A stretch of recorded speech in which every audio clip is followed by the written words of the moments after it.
The thunder of hooves sent tremors through the hard, packed earth as Tessa Nichols raced across the open plains of Wyoming Territory, 1878, the wind tearing at her chestnut hair like vengeful spirits.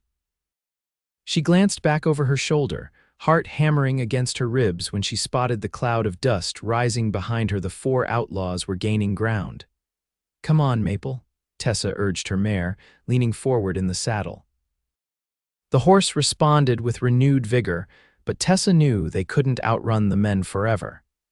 She'd been foolish to take the shortcut through Rattlesnake Canyon on her way back to town after delivering medicine to the Wilkins family. Her father had warned her about the Blackwater gang terrorizing the territory. The first bullet whistled past her ear, close enough that she felt the air disturbed by its passing. The second caught her in the side, a white-hot poker of pain that nearly unseated her. Tessa gasped, clutching at the saddle horn as warm blood began soaking through her blue cotton dress. "We just want the saddlebags, girl," one of the men shouted, his voice carrying on the wind. Tessa gritted her teeth against the pain. The saddlebags contained the money from the Wilkins payment for her father's medical services, along with what remained of her dead mother's jewelry. She'd rather die than surrender either. Providence arrived in the form of a steep ravine cutting through the landscape ahead. Tessa steered Maple toward it, praying the mare's sure-footedness would serve them well.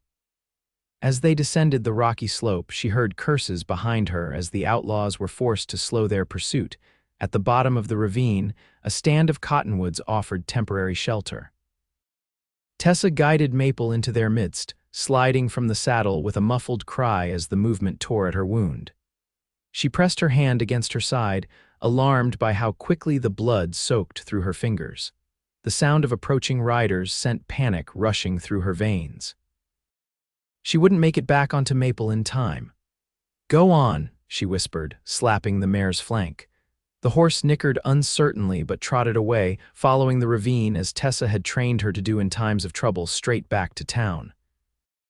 Tessa stumbled deeper into the trees, her vision already beginning to blur. She needed to hide to wait for the outlaws to pass, but the blood loss was making her dizzy, her steps unsteady. She collapsed behind a large boulder, pressing herself against its cool surface as the riders thundered past. Time became fluid, stretching and contracting with each labored breath. Tessa wasn't sure how long she'd been lying there when she heard the sound of a single horse approaching cautiously. Had one of the outlaws doubled back? She tried to make herself smaller, but the movement sent fresh agony lancing through her side. "Hello, is someone there?" The voice was deep, masculine, but lacked the menacing edge of the outlaws. Tessa remained silent, uncertain. "I saw blood on the rocks," the voice continued. "If you're hurt, I can help." The sound of boots crunching on gravel grew closer. Tessa's fingers closed around a rock, a pitiful weapon, but all she had. A tall figure rounded the boulder, and Tessa raised the rock defensively before her vision swam and her arm fell limply to her side. "Good Lord," the man breathed, dropping to his knees beside her. "You've been shot." Through the haze of pain, Tessa registered a pair of concerned blue eyes set in a tanned, weathered face. A cowboy, judging by his attire, worn leather chaps, dusty boots, and a battered hat pushed back on his head. "Outlaws," she managed to whisper. "Blackwater gang." "Hold on," he said, his voice steadier than his hands as they hovered above her wound. "I'm going to help you." "Who?" Tessa tried to ask. "Vaughn Porter," he replied, shrugging off his leather vest. "I ranch about 5 miles east of here." He wadded up the vest and pressed it against her side, making her gasp. "Sorry, but we need to slow the bleeding." Tessa felt herself being lifted, the movement sending fresh waves of agony through her body. She must have cried out because Vaughn murmured soft apologies as he carried her to his horse. "My horse," she managed. "Maple? She's headed toward town, I reckon. Smart animal." He settled her in the saddle before mounting behind her, one arm holding her securely against his chest. "My cabin's closer than town. We'll get you patched up there." Tessa wanted to protest. A proper lady didn't go unescorted to a stranger's home, but the darkness crowding the edges of her vision had other ideas. She slumped back against his solid warmth as consciousness slipped away. When Tessa next opened her eyes, she was lying on a narrow bed in a small, neat cabin. A fire crackled in the stone hearth, casting dancing shadows across rough-hewn walls. She tried to move and immediately regretted it as pain flared in her side. "Easy now," Vaughn's voice came from nearby.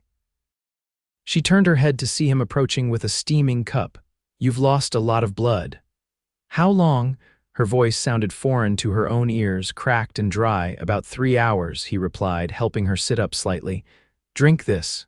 It's willow bark tea for the pain." Tessa sipped obediently, grimacing at the bitter taste. As her head cleared, she became acutely aware of her state of undress. Her bloodied dress and corset had been removed, leaving her in just her chemise and petticoat. Heat rose to her cheeks. "I didn't." Vaughn began, his own face reddening as he correctly interpreted her distress. "I only removed what was necessary to tend the wound. I swear on my mother's grave." Tessa glanced down at her side, where a bandage was visible beneath her thin chemise. "You treated me." Vaughn nodded, running a hand through his sandy-colored hair. "Bullet went clean through, which is a blessing. I've cleaned and bandaged it as best I could. You know medicine. 6 years with the cavalry taught me a thing or two," he said with a slight shrug. "Though I've never had to stitch up a lady before." He held up his hands, which she now noticed bore small nicks and calluses. "Not the finest needlework, I'm afraid." "Thank you," Tessa said softly, touched by the care this stranger had shown her. "I'm Tessa Nichols." "My father is the doctor in Clearwater." Recognition flashed in Vaughn's eyes. "Doc Nichols, he saved my foreman's life last winter when pneumonia nearly took him." "That sounds like Pa," Tessa smiled, then winced as the movement pulled at her side. "You should rest," Vaughn said, taking the empty cup from her hands. "I'll ride into town at first light to let your father know you're safe."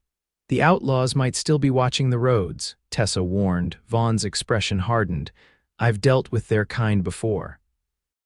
Something in his tone made Tessa believe him. As he moved to leave her side, she caught his wrist. "Why did you help me? You could have ridden past." He looked down at her hand on his wrist, then met her eyes. "What kind of man would I be if I hadn't?" In that simple statement, Tessa glimpsed the core of him, solid, dependable, guided by an inner compass that didn't waver. It had been a long time since she'd met a man like that, perhaps never. "Rest now," Vaughn said, gently extricating himself from her grasp.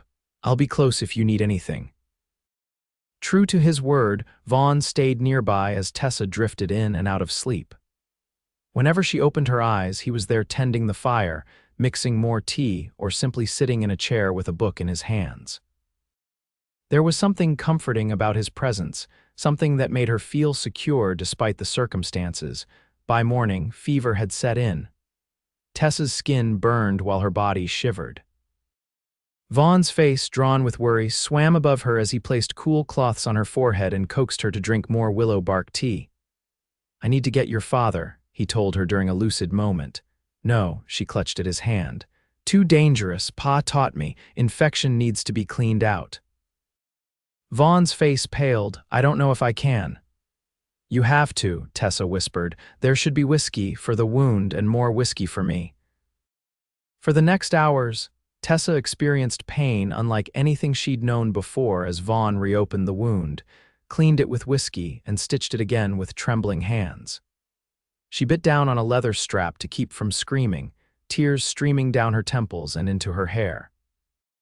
Through it all, Vaughn murmured encouragement, his voice a lifeline she clung to even as darkness threatened to pull her under. When it was done, Tessa lay exhausted, drenched in sweat but cooler than before.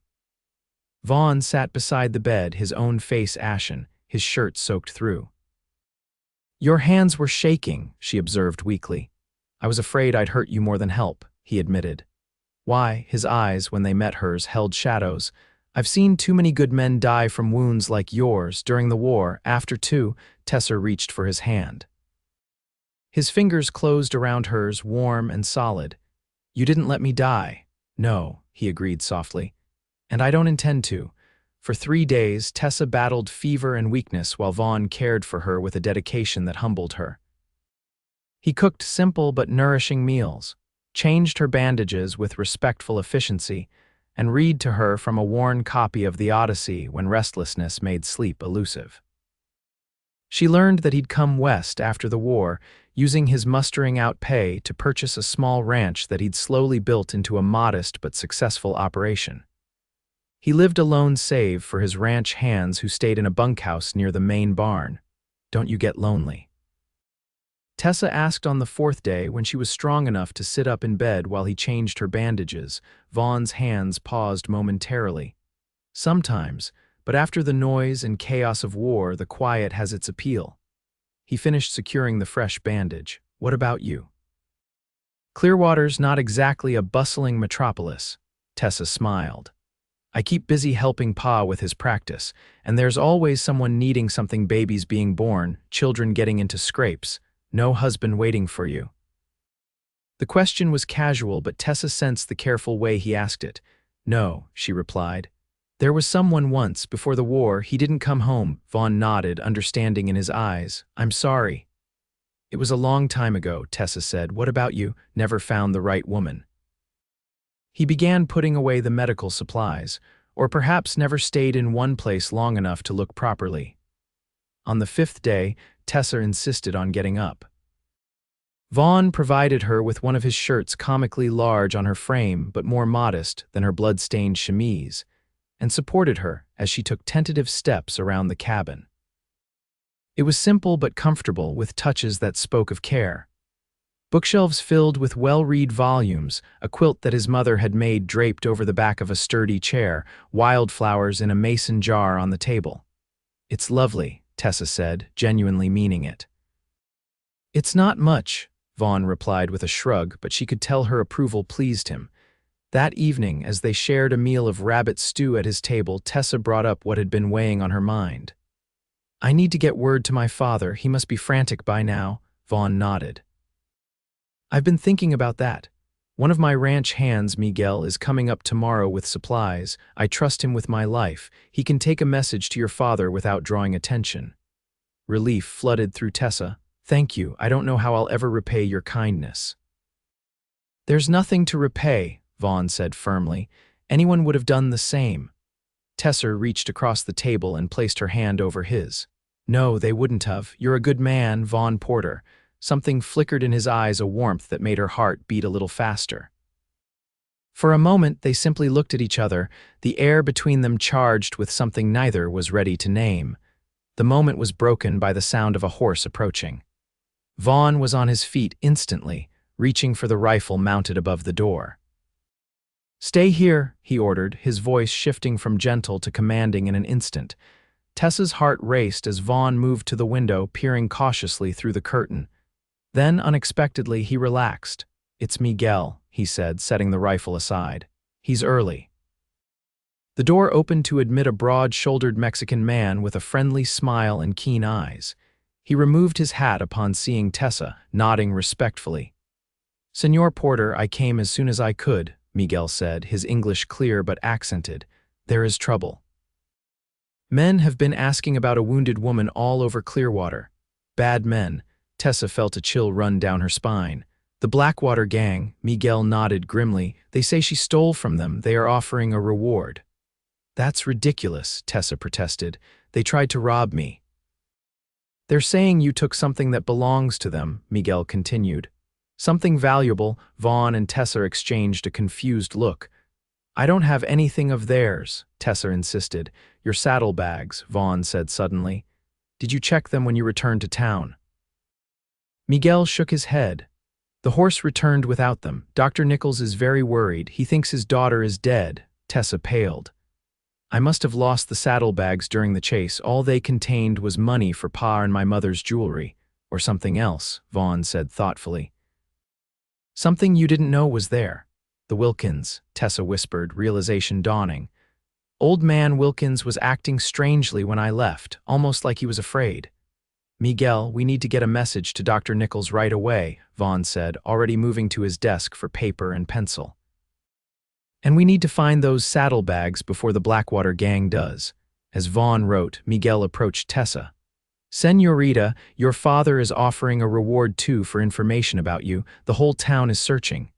Tears stung Tessa's eyes. Poor Pa, thinking he'd lost her too, after already losing her mother to consumption 3 years prior, Vaughn finished the note and handed it to Miguel. Tell no one where she is, not even the doctor yet. We don't know who might be watching him. Just let him know his daughter is alive and safe. Miguel tucked the note into his vest.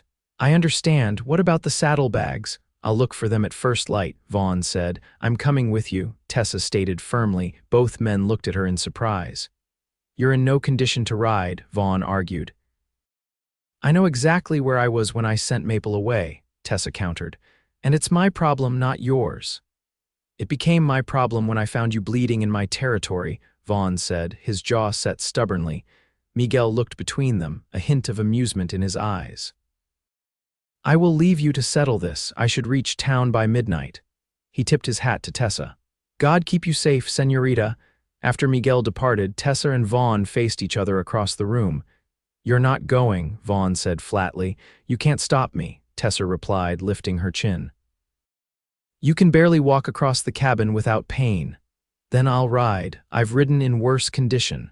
Vaughn ran a hand through his hair in frustration. Why are you so stubborn? Why are you so protective of a woman you barely know? Tessa shot back. The question seemed to catch him off guard. He turned away, staring into the fire. Because I couldn't save her, he said so quietly Tessa almost missed it. Who? She asked gently. Vaughn's shoulders rose and fell with a deep breath. My sister, Rachel. Fever took her while I was away fighting. By the time I got the letter and made it home, she was already in the ground. Tessa moved to stand beside him, ignoring the pull of pain in her side. I'm sorry. She was only 19, smart as a whip, wanted to be a teacher. He turned to face Tessa, his eyes shadowed with old grief. When I found you in those rocks, bleeding, something in me couldn't bear to lose another young woman with her whole life ahead of her. Tessa reached up, her hand gently touching his cheek. I'm not your sister, Vaughn, and thanks to you, I'm not dying. He covered her hand with his own, turning his face slightly into her palm. No, you're definitely not my sister, he agreed, his voice dropping lower in a way that sent a different kind of warmth through Tessa's body. For a moment they stood like that, the contact between them simple yet profound. Then Vaughn stepped back, clearing his throat. We'll both go tomorrow, he conceded. But at the first sign you're struggling, we turn back. Deal? Tessa nodded, feeling as though something significant had just shifted between them like the first stone in an avalanche. Deal. Dawn broke clear and cool the next morning. Vaughn had risen early to prepare, saddling his stallion Thunder and a gentle mare named Daisy for Tessa. He'd also packed provisions, extra bandages, and his Winchester rifle. Despite her determination, Tessa couldn't hide a grimace of pain as Vaughn helped her mount. We can still change our minds, he said, his hands lingering at her waist to ensure she was steady. Not a chance, Tessa replied, settling herself more comfortably in the saddle. The borrowed shirt and trousers she wore rolled up multiple times at the ankles were hardly proper attire for a lady, but they were far more practical than riding in a dress with her injury. They set off at a measured pace, Tessa leading the way back toward Rattlesnake Canyon where she'd been ambushed. The morning air was crisp, scented with sage and pine, and under different circumstances, Tessa might have enjoyed the ride. As it was, each hoofbeat sent a jolt of discomfort through her wounded side. Vaughn rode beside her, his eyes constantly scanning the landscape for any sign of trouble. Tell me more about these outlaws, he said as they crested a rise that gave them a view of the canyon ahead. 4 men, Tessa replied. Led by a man called Jed Blackwater, they've been terrorizing this territory for months, robbing stagecoaches, ranchers, anyone with valuables. I've heard of them. Blackwater used to ride with Quantrill's raiders during the war. Tessa glanced at him. You seem to know a lot about outlaws for a rancher. A ghost of a smile touched Vaughn's lips. I wasn't always a rancher. When she raised an eyebrow questioningly, he added, U.S. Marshal for 2 years after the war. Before I decided I'd had enough of chasing bad men and wanted to build something instead of just enforcing the law. This new information made Tessa see him in a different light. It explained his confidence with weapons, his strategic thinking. Why did you leave? Vaughn was quiet for so long that Tessa thought he might not answer. Finally, he said, I tracked a man for 3 weeks. He'd killed a family parents and 2 children for their wagon and supplies. When I caught up to him, I was so filled with rage at what he'd done that I nearly beat him to death with my bare hands. His voice was flat, emotionless. I realized then that I was becoming something I didn't want to be. Tessa reached across the space between their horses and touched his arm. "But you stopped yourself," he nodded once. "I did, brought him in alive, resigned the next day." He looked at her then, his blue eyes searching hers. "Does it frighten you, knowing what I'm capable of?" "No," Tessa answered honestly. "It makes me feel safe." Something in his expression softened. "You're an unusual woman, Tessa Nichols." "I'll take that as a compliment," she replied with a smile. They rode in comfortable silence until they reached the mouth of the canyon. Here, Tessa reined in, her eyes scanning the rocky terrain. "This is where they started chasing me," she said. "I rode through the canyon, then down into the ravine where you found me." Vaughn dismounted, examining the ground. "Lots of tracks, hard to tell which are yours and which belong to the Outlaws." "I sent Maple away near the stand of cottonwoods," Tessa said, carefully sliding down from her saddle. The movement made her wince, but she was determined not to show weakness. Vaughn noticed anyway, his brow furrowing with concern. "Let me help you," he said, moving to her side. "I'm fine," Tessa insisted, though she didn't protest when his hand came to rest at the small of her back, steadying her. They made their way down into the ravine, leading the horses carefully over the rocky ground. Tessa's side throbbed with each step, but she gritted her teeth against the pain. This was her problem to solve. At the stand of cottonwoods, Tessa paused, trying to remember exactly where she'd been when she'd sent Maple away. "I think it was here," she said, pointing to a space between 2 trees. "I slid off the saddle and slapped her flank." Vaughn tied their horses to a low branch and began searching the area, his experienced eyes scanning the ground for any sign of the missing saddlebags. Tessa moved deeper into the trees, toward the boulder where Vaughn had found her. Dark stains on the ground marked where she had lain bleeding. "Nothing here," Vaughn called after several minutes of searching. "Maybe they fell off while I was still riding," Tessa suggested, though her heart sank at the thought. The saddlebags could be anywhere along the miles she'd ridden while fleeing. They were about to give up when Thunder nickered softly, pulling at his lead rope. Both Tessa and Vaughn turned to look at what had caught the horses' attention. There, caught in the branches of a scrubby bush about 20 feet away, was a glimmer of something brown. The saddlebags. Tessa exclaimed, moving toward the bush as quickly as her injury would allow. Vaughn reached them first, carefully extracting the leather bags from the thorny branches. He handed them to Tessa, who immediately opened them, checking the contents. "The money's still here," she said with relief, counting out the notes, "and Mama's jewelry." "Is anything missing?" Vaughn asked, watching her closely. Tessa frowned, rifling through the second pouch.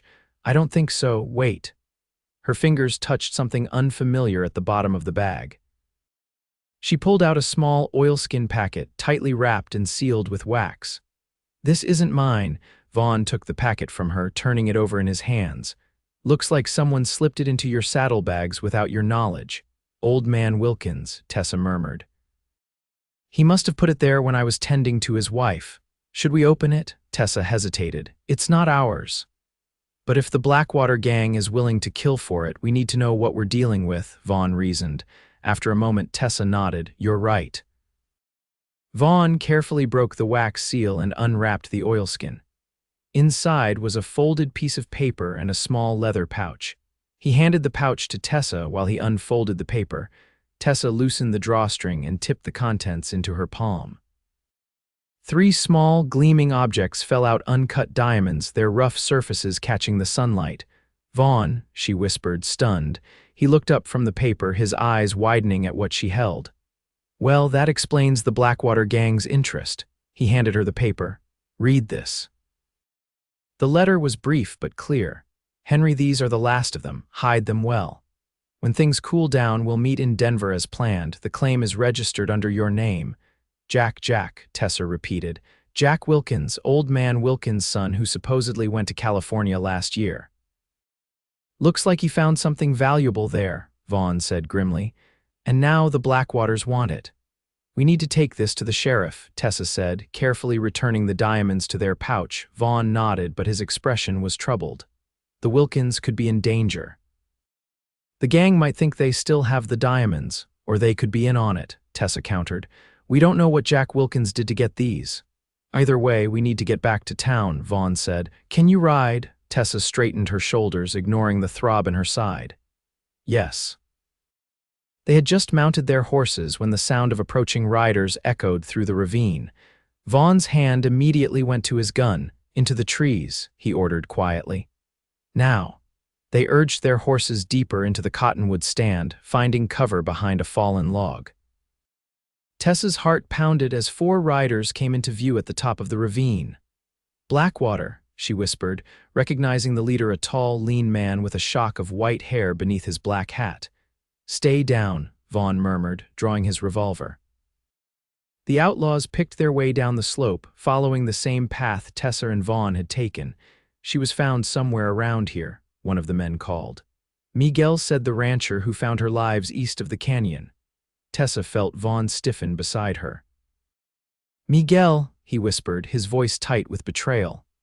"The doctor's paying good money for information about his daughter," another outlaw said, "but I'm more interested in what she was carrying."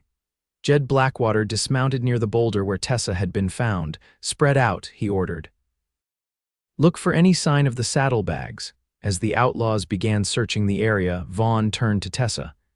"We need to move," he whispered. "If they find us, we're outnumbered." Tessa clutched the saddlebags to her chest. "What about Miguel? Why would he betray us?" "Money, probably," Vaughn said, his voice hard. "Or they threatened him. Either way, we can't stay here." They began to ease their horses backward, moving as quietly as possible through the trees. They had almost reached the edge of the cottonwood stand when thunder stepped on a dry branch.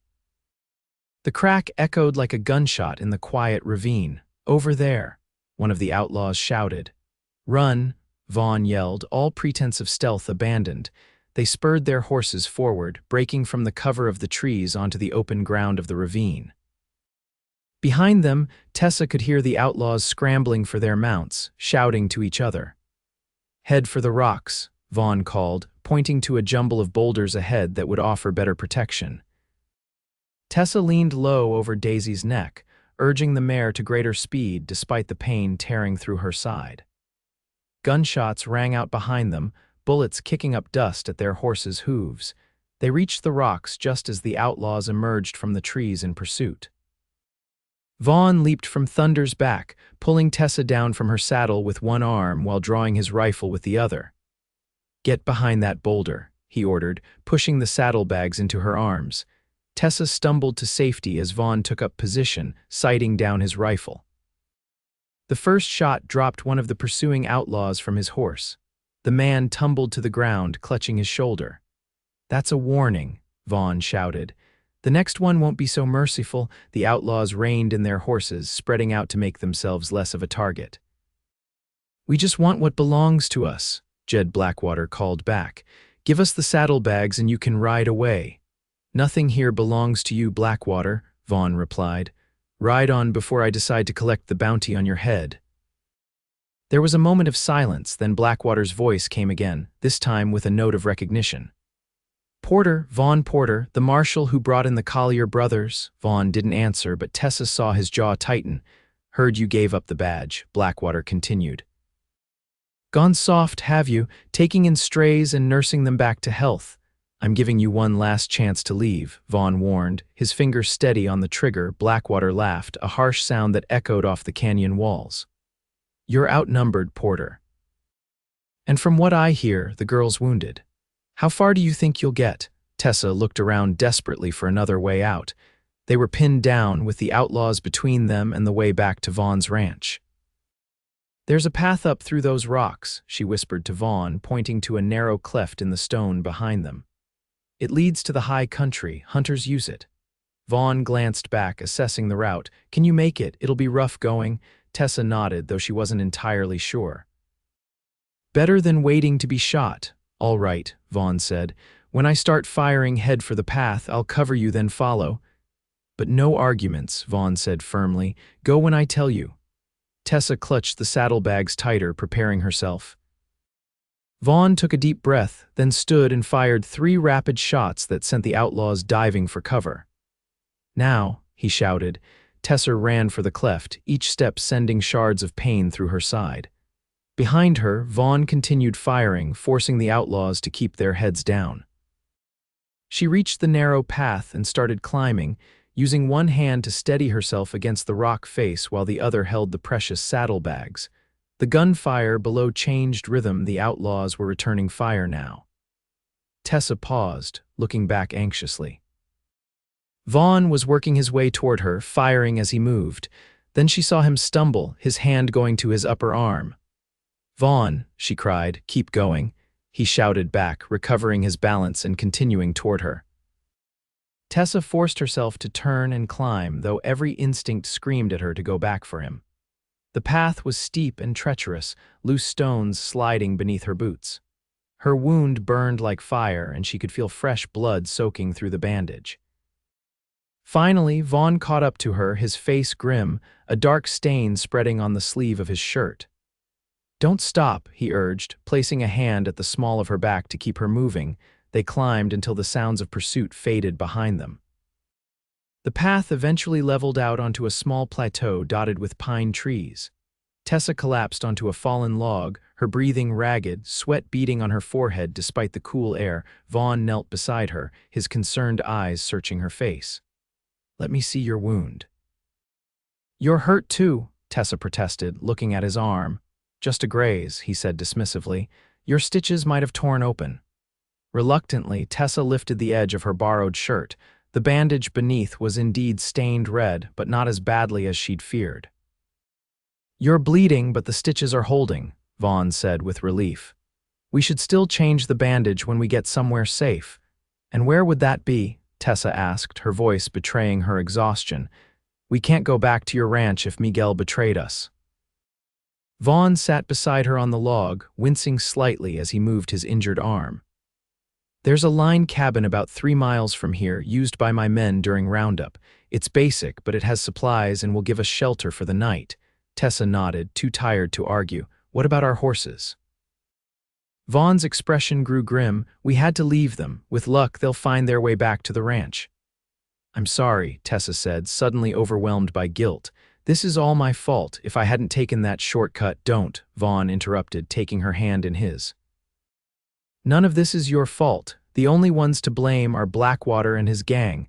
Tessa looked down at their joined hands, drawing strength from his touch. "Thank you," she said softly, "not just for saving my life, but for risking yours to help me now." Vaughn's thumb traced small circles on the back of her hand. "I think we're well past keeping score of who saved whom." Their eyes met, and for a moment, the danger they faced seemed to recede.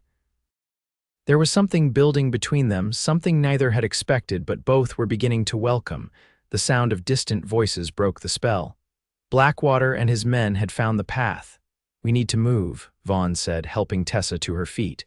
"Can you make it a few more miles?" Tessa straightened her shoulders. "Lead the way." They set off through the pines, moving as quickly as Tessa's injury would allow. Vaughn stayed close beside her, occasionally steadying her when the terrain grew rough. Despite the pain and fear, Tessa found herself acutely aware of his nearness, the solid warmth of his body when he helped her over fallen logs, the gentle strength in his hands. The afternoon wore on, the sun beginning its descent behind the mountains. Tessa's strength was flagging, each step more difficult than the last. Vaughn noticed her struggling and called a brief halt by a small stream. "Drink," he urged, helping her kneel beside the water. "We're not far now." Tessa cupped her hands in the icy water, the cold reviving her somewhat. As she drank, Vaughn tore a strip from his shirt and tied it around his wounded arm. "Let me help," Tessa offered, reaching for the makeshift bandage. Vaughn held still as she tightened the knot, her fingers brushing against his skin. "Your father taught you well," he commented. "He wanted me to be able to help with his practice," Tessa explained, finishing the bandage. "Ma was his assistant before she died." "He must be proud of you," Tessa smiled sadly. "I hope so. After Ma died, he threw himself into his work. Sometimes I feel like he hardly sees me anymore." "He'll see you now," Vaughn said quietly. Nearly losing someone has a way of bringing what's important into focus. Tessa looked up at him, struck by the emotion in his voice. Is that what happened with you, after your sister? Vaughn nodded, his eyes distant with memory. I realized I'd been so caught up in fighting a war than chasing outlaws that I'd forgotten what I was fighting for in the first place. A chance to build something good, a life worth living. And have you built something good? His gaze returned to her, warm and steady. I'm working on it. The moment stretched between them, filled with unspoken possibilities. Then Vaughn cleared his throat and stood, offering her his hand. We should keep moving, it'll be dark soon. They continued their journey in comfortable silence, the forest growing denser as they climbed higher into the foothills. Finally, as the last rays of sunlight filtered through the trees, they came upon a small clearing where a crude log cabin stood. The Line Cabin, Vaughn announced with evident relief. It was a simple structure, one room with a stone fireplace, its chimney poking through the shingled roof. A lean-to on one side provided storage for firewood and tools. Vaughn approached cautiously, his hand on his gun, but the cabin was empty. Inside, they found a narrow cot, a rough-hewn table with 2 chairs, and basic supplies stored in a trunk: dried beans, coffee, flour, and other essentials. Not exactly the Palmer House Hotel, Vaughn said with a wry smile as he lit the oil lamp hanging from a ceiling beam. It's perfect, Tessa replied, sinking gratefully onto one of the chairs. After their harrowing day, even this rustic shelter felt like a luxury. Vaughn built a fire in the fireplace, then turned his attention to their injuries. He found a medical kit in the trunk and insisted on checking Tessa's wound first. You need to lie down, he said, gesturing to the cot. Tessa complied, too exhausted to argue. She lifted her shirt just enough to expose the bandage, acutely aware of Vaughn's proximity as he knelt beside the cot. His fingers were gentle as he unwrapped the blood-stained cloth. It's bleeding, but not too badly, he reported. Some of the stitches have pulled, but they're holding. He cleaned the wound with water he'd boiled on the fire, then applied a fresh bandage from the medical kit.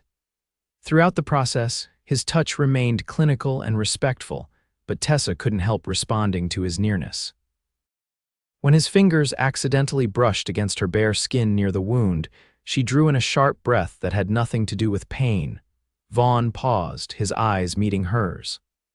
Something flared between them: awareness, desire, a recognition of feelings neither had anticipated. Your turn, Tessa said softly, breaking the tension. She sat up carefully. Let me see your arm. Vaughn hesitated, then removed his shirt, revealing a lean, muscled torso marked with old scars, souvenirs of his time at war and as a marshal. The bullet had indeed only grazed his upper arm, leaving a bloody furrow about 3 inches long. Tessa cleaned the wound as gently as she could, aware of Vaughn watching her face as she worked. You were lucky, she commented. Seems to be my theme lately, he replied, his voice low. When she'd finished bandaging his arm, neither moved away. They were close enough that Tessa could feel the warmth radiating from his skin, smell the masculine scent of him, leather and pine, and something uniquely Vaughn. Tessa, he said her name like a question. She looked up, meeting his gaze. The lamplight cast half his face in shadow, but she could see the conflict in his eyes, desire warring with restraint. I know, she whispered. This is unexpected. Vaughn reached up, his hand hovering near her cheek as if afraid to touch her. I didn't plan for this, for you. Tessa leaned slightly into his palm, giving him permission. His hand cupped her cheek, calloused but gentle. I keep telling myself it's too soon, Vaughn continued, his voice rough with emotion. We've only known each other days, and you're hurt, vulnerable. I shouldn't. Tessa placed her hand over his. Sometimes life doesn't give us the luxury of time, Vaughn, we both know that. For a heartbeat, they remained suspended in that moment of possibility. Then Vaughn leaned forward slowly, giving her every chance to pull away. Tessa didn't. Instead, she met him halfway, her lips touching his in a kiss that began tentatively but quickly deepened. His hand slid from her cheek to the nape of her neck, drawing her closer as her fingers curled against his bare chest. When they finally broke apart, both were breathless. Vaughn rested his forehead against hers. I promised myself I wouldn't do that, he admitted. I'm glad you broke your promise, Tessa replied with a small smile. Vaughn chuckled, the sound warming her from the inside out. Then his expression grew serious again. What happens now? It was a question that encompassed far more than just their growing feelings. There were still outlaws hunting them, diamonds that didn't belong to them, and a betrayal to confront. Now we rest, Tessa decided. Tomorrow we figure out how to get back to town safely. Vaughn nodded, reluctantly pulling away from her. You take the cot, I'll keep watch. There's room for both of us, Tessa said, surprising herself with her boldness. When she saw Vaughn's eyebrows rise, she added hastily, just to sleep, we both need rest. After a moment's hesitation, Vaughn agreed. They arranged themselves carefully on the narrow cot, Tessa on her uninjured side, Vaughn behind her with one arm draped protectively over her waist, mindful of her wound. Despite the circumstances, Tessa felt safer than she had in years. Sleep, Vaughn murmured, his breath warm against her hair. I'll wake you if there's trouble. Exhaustion pulled at her, but Tessa fought it for one more moment.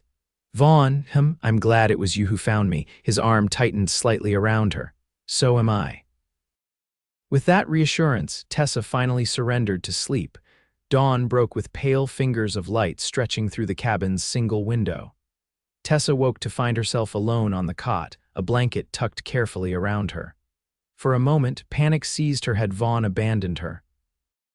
But then the door opened and he entered carrying an armful of firewood. Morning, he greeted her with a smile that made her heart skip. How's the wound? Tessa sat up cautiously, testing the pain in her side. Better, I think, still sore but not as bad as yesterday. Good. Vaughn set about rebuilding the fire. I checked the perimeter, no sign of Blackwater or his men. They might have given up, Tessa suggested hopefully. Vaughn shook his head. Not likely, not with those diamonds at stake. He poked at the growing flames. I've been thinking about our options. We need to get to town, warn your father, and tell the sheriff about the diamonds. What about Miguel's betrayal? Tessa asked. A shadow crossed Vaughn's face. That too, he straightened, dusting his hands on his trousers. The problem is, Blackwater and his men will be watching all the obvious routes. Tessa reached for the saddlebags, which she'd kept close throughout the night. Maybe we should split up. I could take the diamonds, go a different way. No, Vaughn cut her off firmly. We stay together. The vehemence in his voice surprised her. Vaughn, I'm not helpless. I made it all the way from town to the Wilkins place on my own before all this happened. He knelt in front of her, taking her hands in his. This isn't about whether you're capable, Tessa. It's about not wanting to risk losing you when I've just found you. The simple honesty of his words stole her breath. Before she could respond, a sound outside froze them both, the unmistakable whinny of a horse. Vaughn was on his feet instantly, gun drawn, moving silently to the window. Tessa's heart pounded as she watched him peer through the dusty glass. 2 riders, he reported in a low voice. Not Blackwater's men, one of them is Miguel. Miguel, Tessa repeated in disbelief. But he betrayed us. Vaughn's expression was unreadable as he continued to watch. The other rider is older, gray hair, black coat. That sounds like my father, Tessa gasped, struggling to her feet. Vaughn held up a hand, urging caution. Stay back, it could be a trap. Porter, Miguel's voice called from outside. It is Miguel, I have brought Dr. Nichols. Tessa. Another voice joined in, one that Tessa would recognize anywhere. Tessa, are you in there? Pa, Tessa cried, pushing past Vaughn toward the door. Vaughn caught her arm. Wait, let me check first. His eyes held hers for a moment, willing her to trust him. Tessa nodded reluctantly, stepping back. Vaughn moved to the door, keeping his gun ready. Approach slowly, he called. Hands where I can see them. There was a moment of tense silence, then the sound of boots on the hard, packed earth outside. Vaughn opened the door a crack, peering out, then finally lowered his gun and swung the door wide. Dr. Nichols, he acknowledged, stepping aside. Thomas Nichols rushed past him, his weathered face lined with worry and relief. Tessa? Pa. Tessa flung herself into her father's arms, wincing slightly as the movement pulled at her wound, but too overjoyed to care. Thomas Nichols held his daughter tightly, his voice choked with emotion. I thought I'd lost you when Maple came back without you, covered in blood. "I'm all right, Pa," Tessa assured him, pulling back to look at his face. "Thanks to Vaughn." Her father turned to Vaughn, who stood awkwardly by the door, his gun now holstered but his posture still wary as he watched Miguel. "Mr. Porter," Thomas said, extending his hand. "I don't know how to thank you for saving my daughter's life." Vaughn shook the offered hand. "No thanks needed, Doctor. But I don't understand," Tessa said, looking between her father and Miguel. "How did you find us and Miguel?" She trailed off, confusion and accusation in her voice. Miguel stepped forward, removing his hat. "Señorita, I must apologize for the misunderstanding. I did not betray you. But the outlaws knew we were at the ravine," Vaughn said, his voice still hard with suspicion. "They mentioned you by name," Miguel nodded gravely. "They came to the ranch while I was preparing to leave with your message. They had guns. They threatened the other men. I told them only that you had found a wounded woman, nothing more." "He's telling the truth," Thomas confirmed. "Miguel came to me in secret last night, told me everything. When we heard that the Blackwater gang was searching the eastern foothills, we guessed you might have come to one of the line cabins." Tessa felt relief wash over her. Miguel hadn't betrayed them after all. "The Wilkins," she remembered suddenly. "Pa, they could be in danger. The outlaws are after something Jack Wilkins sent his father." She retrieved the saddlebags and pulled out the oilskin packet, showing her father the diamonds. Thomas paled as he examined them. "Lord above, do you know what these are?" "Diamonds," Vaughn answered. "Probably stolen." "Not just any diamonds," Thomas said grimly. "These must be from the shipment that was robbed in Sacramento 2 months ago. A guard was killed. It was in all the papers." The pieces fell into place in Tessa's mind, and Jack Wilkins was involved. "That's why he sent them to his father to hide them until things cooled down. We need to get these to Sheriff Davis right away," Thomas said, "and check on the Wilkins." "Too late for that," Miguel said quietly. "The Blackwater gang rode out to the Wilkins place yesterday afternoon. There was gunfire. By the time anyone from town arrived, the house was burning, old man Wilkins and his wife." He shook his head sadly. Tessa felt sick. 2 more lives lost because of greed. "They didn't deserve that," she whispered. "Few do," Vaughn said, his hand coming to rest comfortingly on her shoulder. Thomas noticed the gesture, his eyebrows rising slightly as he glanced between his daughter and Vaughn.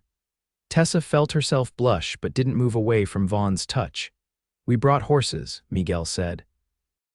"If you are well enough to ride, Señorita, we should return to town immediately. The sheriff has formed a posse, but Blackwater and his men are still out there." Tessa nodded. "I can ride." They gathered their few belongings quickly. Before leaving the cabin, Vaughn pulled Tessa aside while her father and Miguel prepared the horses. "When we get to town," he began, then seemed to struggle with what he wanted to say. "Yes," Tessa prompted gently. Vaughn took her hands in his. "Things will be different. You'll be back with your father safe. I want you to know that I understand if what happened between us was just a response to danger. People form attachments in strange circumstances." Tessa felt a surge of both tenderness and exasperation. "Is that what you think?" "That I kissed you because I was afraid, I think," Vaughn said carefully, "that you should have time to decide what you want without pressure." Tessa reached up to touch his face, her fingers tracing the line of his jaw. "I already know what I want, Vaughn Porter. The question is, do you?" His answer came in the form of a kiss, brief but fervent, a promise rather than a goodbye. "I do," he murmured against her lips, "but your father is watching." Tessa smiled, reluctantly stepping back. "We'll continue this conversation in town." The ride back to Clearwater was tense but uneventful. They took a circuitous route suggested by Miguel, avoiding the main trails where Blackwater and his men might be waiting. Tessa rode beside her father, with Vaughn and Miguel flanking them protectively. By mid-afternoon, the small town of Clearwater came into view, a collection of wooden buildings strung along a main street, with scattered homes and businesses spreading outward. To Tessa, who had feared she might never see it again, it was a beautiful sight.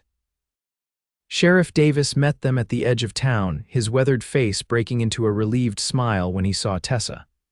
"Miss Nichols, thank the Lord." He tipped his hat, then nodded to Vaughn. "Porter, been a while." "Sheriff," Vaughn acknowledged. "We've got trouble following us."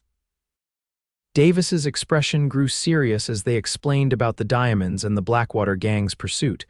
"I've got a posse gathering at the office," he said. "We'll deal with Blackwater." "I want to help," Vaughn said. Davis looked him up and down, noting his bandaged arm and exhausted appearance. "You've done enough, Porter. Get yourself and Miss Nichols to the doctor's office. Let us handle Blackwater." Vaughn seemed about to protest, but Tessa laid a hand on his arm. "Please," she said quietly, "you're hurt too." After a moment he nodded. "All right, but be careful, Davis. Blackwater's desperate, and desperate men make dangerous enemies." They parted ways, the sheriff taking the diamonds for safekeeping, while Thomas led Tessa and Vaughn to his combined home and medical practice on the edge of town. It was a 2-story white clapboard building with a wraparound porch, a sign above the door reading T. Nichols, M.D. Inside, Thomas insisted on examining both Tessa and Vaughn properly. He praised Vaughn's medical handiwork on Tessa's wound, though he re-stitched a few places that had torn during their flight. "You've got a steady hand for a cowboy," Thomas commented as he finished bandaging Tessa. "Former Marshal," Vaughn corrected, wincing as Thomas cleaned the bullet graze on his arm. "And I had plenty of practice during the war." "Which side?" Thomas asked, his tone neutral. "Union, 8th Illinois Cavalry." Thomas nodded, seeming satisfied. "I was a field surgeon, 12th Massachusetts." A silent understanding passed between the men, the shared experience of war creating a bond that transcended their brief acquaintance. As Thomas finished tending to Vaughn's wound, the sound of horses outside drew their attention. Tessa moved to the window, peering through the lace curtains. "It's Sheriff Davis and the posse," she reported. "They're heading out of town." Vaughn joined her at the window, his presence warm and reassuring at her back. "They'll catch Blackwater," he said. "Davis is a good lawman." Thomas cleared his throat behind them. "Tessa, you should rest." "Mr. Porter, you're welcome to use our spare room." "Thank you, doctor, but I should get back to my ranch," Vaughn said. "My foreman will be wondering what happened to me." Tessa turned to face him, dismay coursing through her. "But Blackwater is still out there. It's not safe." "Miguel already left to tell my men I'm safe," Vaughn explained. "And I need to check on Thunder and Daisy, make sure they made it home." Tessa wanted to protest further, but she recognized the responsibility in his eyes. He had a ranch to run, men who depended on him. "Will you come back?" she asked, not caring that her father was listening. Vaughn's eyes softened. "Yes, tomorrow, if that's all right." "It is," Tessa confirmed, relieved. Thomas, who had been observing this exchange with raised eyebrows, interjected, "Perhaps you could join us for supper tomorrow evening, Mr. Porter. I'd like to properly thank you for saving my daughter's life." "I'd be honored, Doctor," Vaughn replied formally, though his eyes remained on Tessa. After Vaughn departed, Tessa found herself facing her father's curious gaze. "You and Mr. Porter seem to have become quite close," Thomas observed. Tessa felt her cheeks warm. "He saved my life, Pa," Thomas responded noncommittally. "He seems like a good man." "Former Marshal, good with a needle, looks at you like you hung the moon." "Pa," Tessa exclaimed, embarrassed yet pleased. Thomas's expression grew serious. "When Maple came back without you, covered in blood, I thought I'd lost you, just like your mother. It made me realize how much I've withdrawn since she died." He took Tessa's hands in his. "I'm sorry, daughter, for not seeing you." Tears welled in Tessa's eyes. "It's all right, Pa, we both miss her." "But that's no excuse for taking you for granted," Thomas insisted. "Life is too precious, too uncertain. If Mr. Porter makes you happy." "Well, a father couldn't ask for more than that." Tessa embraced him, careful of her injury. "Thank you, Pa." That night, Tessa slept in her own bed for the first time in nearly a week. But despite her exhaustion and the comfort of familiar surroundings, she found herself missing the warmth of Vaughn's presence, the sound of his steady breathing beside her. Morning brought news Sheriff Davis and the posse had tracked the Blackwater gang to an abandoned mining camp in the foothills. In the ensuing shootout, 2 of the outlaws had been killed and 1 captured. Jed Blackwater himself had escaped, but he was wounded and on foot in rough country. "They'll get him," Thomas assured Tessa as they shared breakfast. "A wounded man can't hide forever." Tessa nodded, though worry still gnawed at her. As long as Blackwater remained free, both she and Vaughn could be in danger. The day passed slowly. Tessa helped her father with his patients, finding comfort in the familiar routine. Several townspeople stopped by, ostensibly seeking medical attention, but really wanting to hear the story of her ordeal. Tessa kept the details vague, especially regarding the diamonds. By late afternoon, she found herself watching the clock, anticipating Vaughn's arrival for supper. She changed into her best dress, a modest blue gown that brought out the color of her eyes, and arranged her hair with more care than usual. When a knock finally came at the door, Tessa had to restrain herself from rushing to answer it. Instead, she remained in the parlor, letting her father greet their guest. Vaughn entered the room, and Tessa's breath caught. He was freshly shaved, his sandy hair neatly combed, wearing a clean white shirt beneath a dark vest. He'd traded his worn chaps and dusty boots for pressed trousers and polished footwear.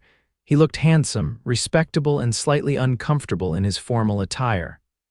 "Miss Nichols," he greeted her with a slight bow, his eyes warming as they met hers. "Mr. Porter," she replied, fighting a smile at the formality between them after all they'd shared. "I'm glad you could join us." "As am I." He presented her with a small bouquet of wildflowers. "These are from my property." "Not much compared to a town florist, but they're beautiful," Tessa interrupted, taking the flowers. Their fingers brushed during the exchange, sending a familiar warmth through her. Thomas observed this interaction with barely concealed amusement. "Shall we move to the dining room, Mrs. Holloway from next door was kind enough to assist with supper. The meal was pleasant, if somewhat stilted at first. Thomas asked Vaughn about his ranch, his time as a marshal, his plans for the future. Vaughn answered respectfully, clearly making an effort to impress Tessa's father. Gradually, the conversation eased into more natural rhythms, with moments of genuine laughter and shared stories. After dessert, Mrs. Holloway's famous apple pie Thomas excused himself to check on a patient, leaving Tessa and Vaughn alone in the parlor. "Your father is a good man," Vaughn said once Thomas had departed. "He likes you," Tessa replied, moving to sit beside Vaughn on the settee. Though he's trying not to show it too obviously, Vaughn smiled, then grew serious. "I heard about the shootout with Blackwater's gang." "I'm sorry I wasn't there to help." "You've done more than enough," Tessa assured him. "Besides, I prefer you here unharmed rather than risking your life again." Vaughn took her hand, his thumb tracing circles on her palm. "About us, I meant what I said yesterday. I want there to be an us, Tessa, but I need you to be sure." Tessa moved closer, her free hand coming up to rest on his chest, feeling his heartbeat accelerate beneath her touch. "I've never been more sure of anything," she whispered. Their lips met in a kiss that quickly deepened, months of emotion compressed into days finding expression in that contact. Vaughn's arms encircled her, careful of her injury, drawing her against him as if he couldn't bear any distance between them. When they finally broke apart, both breathless, Vaughn rested his forehead against hers. "I love you," he said simply. "I know it's fast, maybe too fast, but I love you, Tessa Nichols." Joy bubbled up inside her. "I love you too, Vaughn Porter, and I don't care if it's fast. After everything we've been through, I think we've earned the right to know our own hearts." Vaughn smiled, his fingers gently tracing the curve of her cheek. "I want to do this properly, court you with your father's permission, marriage when you're ready, a life together." "Yes," Tessa agreed, her heart full to bursting. "To all of it." The sound of the front door opening made them move apart slightly, though Vaughn kept hold of Tessa's hand. Thomas entered, followed by Sheriff Davis, whose grave expression immediately set alarm bells ringing in Tessa's mind. "What's happened?" Vaughn asked, rising to his feet. Davis removed his hat. "Blackwater. He slipped past the posse somehow, doubled back toward town. One of my deputies spotted him on the North Road about an hour ago, but lost him in the woods." Tessa felt cold dread settle in her stomach. "You think he's coming here? For the diamonds?" "The diamonds are locked in the bank vault," Davis said. "But Blackwater doesn't know that, and he might be looking for revenge as much as the gems." Thomas's face was grim. "What do you suggest, Sheriff?" "I've got men watching the roads and patrolling the town," Davis replied. But as a precaution, I'd feel better if you and Miss Nichols stayed elsewhere tonight, somewhere unexpected. They can come to my ranch, Vaughn offered immediately. It's well outside town and I have good men who can stand watch, Davis nodded approvingly. Good idea, Porter. I'll have one of my deputies escort you. Pack what you need, but travel light. I want you out of town within the hour. As Tessa and her father gathered essential items, she couldn't help feeling a mix of fear and frustration. Would they ever be free of Blackwater's shadow? Vaughn sensed her distress and caught her hand as she passed him in the hallway. We'll get through this, he promised. Together. His confidence steadied her. Together, she agreed. They left town as darkness fell, Tessa and her father in their buggy, flanked by Vaughn on a borrowed horse and Deputy Wilson trailing behind. The journey to Vaughn's ranch passed without incident, the night peaceful under a canopy of stars. Vaughn's foreman, Carter, and the other ranch hands welcomed them warmly, though with concerned glances at their employer's bandaged arm. Miguel, who had returned to the ranch the previous day, looked particularly relieved to see them all safe. I've had the guest room prepared for Dr. Nichols, Carter informed them, leading the way into the main house, a sturdy, comfortable structure that reflected Vaughn's practical nature while containing touches of refinement that surprised Tessa. And Miss Nichols can have the small bedroom at the end of the hall, Vaughn nodded his thanks. Double the night watch, Carter, and have the men keep their eyes open for any strangers.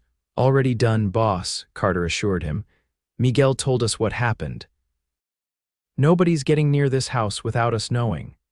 Despite the reassurances, Tessa found sleep elusive that night. Every creak of the house, every distant animal call had her sitting up in bed, straining to listen. Eventually, she gave up trying to sleep and wrapped a shawl around her shoulders, slipping out into the hallway. The house was quiet, everyone apparently asleep. A thin line of light showed beneath the door to Vaughn's study, however, indicating he was still awake. Tessa hesitated, propriety warring with her desire for comfort. Propriety lost, she knocked softly on the study door. A moment later it opened to reveal Vaughn, his shirt sleeves rolled up, a glass of whiskey in his hand. Tessa, he said, surprise evident in his voice, is everything all right? Is your wound bothering you? No, She hesitated, suddenly feeling foolish. I couldn't sleep. Understanding filled his eyes. He stepped back, inviting her in. Neither could I. The study was a reflection of the man, practical but comfortable, with a solid desk, well-stocked bookshelves, and a leather chair that looked well used. A fire burned low in the grate, casting the room in warm amber light. Would you like some tea? Vaughn offered, setting his whiskey aside. Or I could read to you, that seemed to help before. Tessa smiled at his consideration. No, thank you, just talk to me, tell me about your ranch, your plans. They settled on a small sofa near the fire, close but not touching. Mindful of the propriety they were already bending by meeting alone at night, Vaughn spoke of his hopes for the ranch expanding the herd, improving the bloodlines of his cattle, perhaps building a larger house someday. As he talked, Tessa found herself drawn into his vision of the future, a future she could see herself sharing. What about you? Vaughn asked eventually. What are your dreams? Tessa considered the question. I've always helped Pa with his practice. I thought that would be my life, becoming a nurse, maybe even studying medicine properly someday, though there aren't many medical schools that accept women. Is that still what you want? Part of it, Tessa admitted. I do want to heal to help people, but I also want. She glanced up at him. More, Vaughn's gaze was steady, encouraging.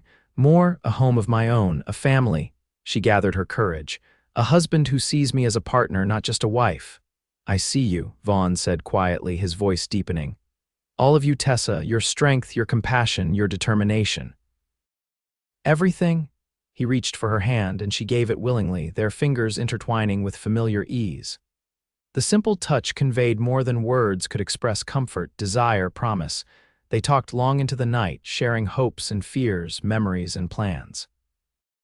At some point, exhaustion overtook them both, and Tessa drifted to sleep with her head on Vaughn's shoulder, his arm around her, the dying fire casting them in a golden glow. Dawn found them still there, a respectable distance now between them as Vaughn had ensured before allowing himself to doze off. Tessa woke first, momentarily disoriented before remembering where she was. She watched Vaughn sleep, his face relaxed, years younger without the weight of vigilance he normally carried. A soft knock at the study door startled them both awake. Vaughn was on his feet instantly, placing himself between Tessa and the door. "Boss," Miguel's voice came through the wood. "Riders coming, looks like Sheriff Davis and some others." "We'll be right out," Vaughn called back, relief evident in his voice. Tessa straightened her shawl, suddenly aware of how their position might appear to others. "I should go change before my father wakes," she said. Vaughn nodded, though he caught her hand before she could leave. "No regrets?" he asked softly. "None," she assured him with a smile. "Except perhaps the crick in my neck from your rather hard shoulder," he laughed, the sound warming her from the inside. "I'll work on that." They parted ways in the hallway, Tessa hurrying to her room to make herself presentable before facing the sheriff and her father. By the time she emerged, everyone was gathered in the main room of the house. Sheriff Davis stood near the fireplace, his expression grim but satisfied. Thomas sat in an armchair, relief evident on his face as Tessa entered. "There she is," Thomas said, standing to embrace his daughter. "Sheriff Davis has news." Davis nodded a greeting to Tessa. "Miss Nichols, glad to see you well." He turned to address everyone present. "Blackwater is dead. We cornered him in an abandoned trapper's cabin about 3 miles from here. He chose to fight rather than surrender." A collective sigh of relief went through the room. Tessa felt a weight lift from her shoulders, even as she registered the waste of a life ended by greed and violence. "It's over then?" she asked, seeking confirmation. "It's over," Davis confirmed. "The stolen diamonds are secured in the bank vault. The surviving member of Blackwater's gang is in custody, singing like a canary about Jack Wilkins and the Sacramento robbery. You're safe now." Tessa's eyes found Vaughn's across the room. He stood by the window, relief evident in his posture, though his expression remained reserved in the company of others. Thomas cleared his throat. "Well, I suppose we can return to town now, get back to normal life." "If you don't mind, Dr. Nichols," Vaughn said, stepping forward, "I'd like to speak with you privately before you leave." Thomas's eyebrows rose slightly, but he nodded. "Of course, Mr. Porter." The two men disappeared into Vaughn's study, leaving Tessa with Sheriff Davis and the ranch hands. She tried to maintain a casual conversation, but her thoughts were entirely focused on what might be transpiring behind that closed door. When Vaughn and her father emerged 15 minutes later, both wore inscrutable expressions. Thomas merely patted Tessa's hand when she looked at him questioningly, while Vaughn avoided her gaze entirely. The ride back to town was quiet, Tessa burning with curiosity but unwilling to ask about the conversation in front of Sheriff Davis and Deputy Wilson. Her father maintained a thoughtful silence, occasionally glancing at her with a strange mix of sadness and contentment. It wasn't until they were back at home, unpacking their few belongings, that Thomas finally addressed the elephant in the room. "Mr. Porter asked for my permission to court you," he said without preamble, hanging his coat on the rack by the door. Tessa's heart leaped. "And what did you say?" Thomas turned to face her, his expression softening. "I said that my daughter is a grown woman capable of making her own decisions, but that, yes, he has my blessing." Joy bubbled up inside Tessa. "Thank you, Pa." "He also mentioned that his ranch could use a doctor nearby," Thomas continued, a hint of amusement in his voice. "Apparently, the nearest medical practice is a full day's ride away." Tessa felt her cheeks warm. "Did he? Indeed." Thomas took her hands in his. "I told him I might consider relocating my practice if it meant being close to my daughter and any future grandchildren." "Pa!" Tessa exclaimed, embarrassed yet pleased. Thomas's expression grew serious. "Your mother would have liked him, Tessa. She always said a good man is measured by his actions, not his words, and Mr. Porter's actions speak volumes." Tessa embraced her father, grateful beyond words for his understanding and support. "I love you, Pa." "I love you too, daughter," Thomas replied, his voice rough with emotion. "Now I suspect Mr. Porter will be calling again soon, perhaps even today." As if on cue, a knock sounded at the front door. Thomas's eyes twinkled as he went to answer it. Vaughn stood on the porch, hat in hand, looking uncharacteristically nervous. Dr. Nichols. Miss Nichols, he greeted them formally. I hope I'm not intruding. Not at all, Thomas replied, stepping aside to admit him. In fact, I was just about to visit Mrs. Jenkins and her new baby. I expect I'll be gone at least an hour. He gathered his medical bag, giving Tessa a pointed look before departing. Alone with Vaughn in the parlor, Tessa felt a flutter of nerves despite everything they'd already shared. This was different, the beginning of something official, acknowledged. Your father told you. Vaughn asked, setting his hat aside. Tessa nodded. He did. He gave us his blessing. Relief and happiness spread across Vaughn's face. He crossed the room to her, taking her hands in his. Then there's something I need to ask you properly. To Tessa's surprise, he dropped to one knee before her. I know this is fast, he began, his voice steady despite the vulnerability in his eyes. But when you know, and Tessa Nichols, I know that I love you. I know that I want to build a life with you. Will you marry me? Tears of joy welled in Tessa's eyes. Yes, she whispered. Yes, Vaughn Porter, I will marry you. He rose and gathered her in his arms, their lips meeting in a kiss that sealed their promise to each other. When they finally broke apart, Vaughn reached into his pocket and withdrew a small ring, a simple gold band set with a modest diamond. It was my mother's, he explained as he slipped it onto Tessa's finger. I retrieved it from my safe this morning. It's beautiful, Tessa said, admiring the way it caught the light. Perfect. Vaughn's arms encircled her again, holding her as if she were the most precious thing in the world. I never thought I'd find you, he murmured against her hair. Someone who makes me feel whole again. Tessa leaned back to look into his face, her hands cradling his cheeks. That day in the ravine when the outlaws shot me, I thought it was the worst day of my life. Now I know it was the best because it led me to you. From now on, Vaughn promised, I'll be the one who heals you, not the one who stitches your wounds with shaking hands. And I'll be the one who stands beside you, Tessa replied, through whatever life brings our way. They sealed this new promise with another kiss, secure in the knowledge that sometimes love finds us in the most unexpected circumstances, even in the wild, untamed heart of the West. 3 months later, the town of Clearwater gathered to witness the wedding of Tessa Nichols to Vaughn Porter. The ceremony was held in the small white church on Main Street, decorated with wildflowers from Vaughn's ranch, the same variety he had first brought to Tessa during their courtship. Tessa wore her mother's wedding dress, lovingly altered to fit her slender frame. As she walked down the aisle on her father's arm, her eyes were fixed on Vaughn, who stood tall and proud at the altar, looking at her as if she were the only woman in the world.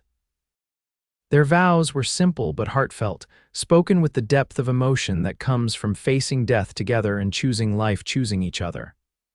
I, Vaughn, take you, Tessa, to be my lawfully wedded wife, he said, his voice steady and sure. To have and to hold, from this day forward, for better or worse, for richer or poorer, in sickness and in health, to love and to cherish, till death do us part. Tessa repeated the traditional words, adding her own silent promise to be not just a wife but a partner, to build something beautiful together from the foundation of trust and respect they'd established in those dangerous, transformative days. When the minister pronounced them husband and wife, the kiss they shared was both a culmination and a beginning, an acknowledgement of the journey that had brought them together, and a pledge for the journey that lay ahead. The celebration afterward was joyful, the entire town turning out to wish them well. Thomas Nichols, who had already begun the process of relocating his medical practice closer to Vaughn's ranch, gave a touching toast to the newlyweds, bringing tears to many eyes. To my daughter, Tessa, he said, raising his glass, who has her mother's healing hands and compassionate heart, and to Vaughn, who has proven himself to be a man of courage, honor, and devotion, may your life together be blessed with love, health, and happiness.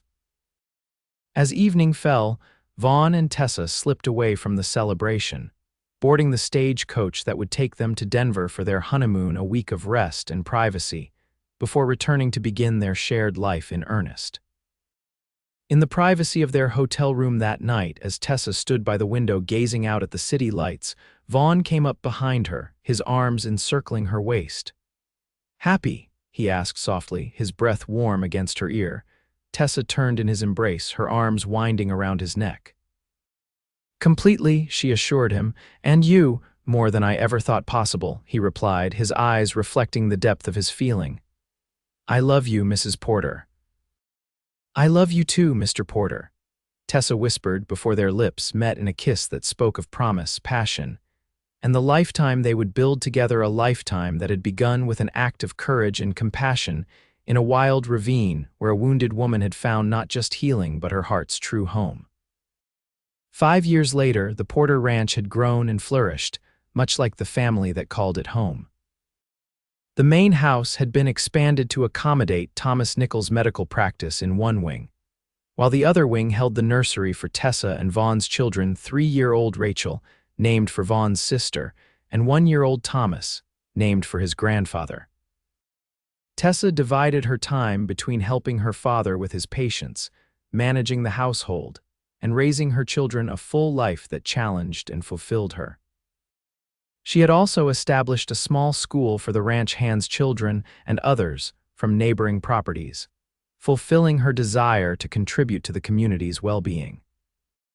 Vaughn had become one of the most respected ranchers in the territory, known for his fair dealings and the quality of his stock. The demons of his past had largely been laid to rest, though occasionally, on stormy nights, Tessa would still find him standing at the window, scanning the horizon as if expecting trouble. On those nights, she would simply slip her hand into his, a reminder that he was no longer alone in his vigilance, that they faced whatever came together. As for the diamonds that had nearly cost them their lives, they had been returned to their rightful owners. The reward money, which Vaughn had initially refused but eventually accepted at Tessa's insistence, had been used to build the schoolhouse where she now taught. Jack Wilkins had been captured in California and brought to justice for his role in the Sacramento robbery, providing final closure to the ordeal that had brought Tessa and Vaughn together. Life on the frontier remained challenging, with harsh winters, dry summers, and the occasional rustler to contend with. But Tessa and Vaughn faced each challenge side by side, their bond only strengthening with each obstacle overcome. On their 5th wedding anniversary, after the children had been put to bed and Thomas had retired to his quarters, Vaughn presented Tessa with a small, carefully wrapped package. "What's this?" she asked, surprised by the unexpected gift. "Open it," he urged with a smile. Inside, she found a delicate silver locket. When she opened it, she discovered a tiny, perfect sketch of their family, Vaughn, herself, and their children. "It's beautiful," she breathed, tears stinging her eyes. "Thank you." Vaughn fastened the locket around her neck, his fingers lingering on her skin. "Thank you," he countered, "for giving me more than I ever dreamed possible." Tessa leaned into his embrace, savoring the solid warmth of him. "Do you ever think about that day?" she asked. "When the outlaws shot me and you found me bleeding in the ravine," often, Vaughn admitted. "Though not with fear anymore, just gratitude. Your hands were shaking so badly when you stitched my wound," Tessa remembered with a soft laugh. "I thought I might end up with the ugliest scar in Wyoming Territory." Vaughn's hand moved to her side, gently tracing the place where, beneath her dress, the thin white line of the scar remained. "I was terrified of hurting you more than helping," he confessed. "Of losing you before I'd even really found you." "But you didn't," Tessa reminded him, covering his hand with her own. "You saved me, and then I saved you right back." It was true. In saving her life, Vaughn had found his own salvation, a purpose beyond the violence of his past, a future built on love rather than duty or obligation. And Tessa, in loving him, had discovered strengths and desires within herself she might never have recognized otherwise. They stood together at the window of their home, looking out over the land they had tamed and the life they had built, secure in the knowledge that while the wild heart of the West still beat around them, they had created something enduring and beautiful amidst its dangers and challenges.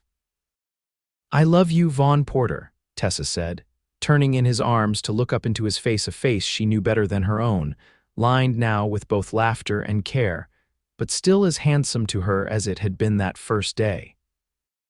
"And I love you, Tessa Porter," he replied, bending to kiss her with the same tenderness and passion that had marked their first kiss years before. "Today, tomorrow, and for all the days that follow."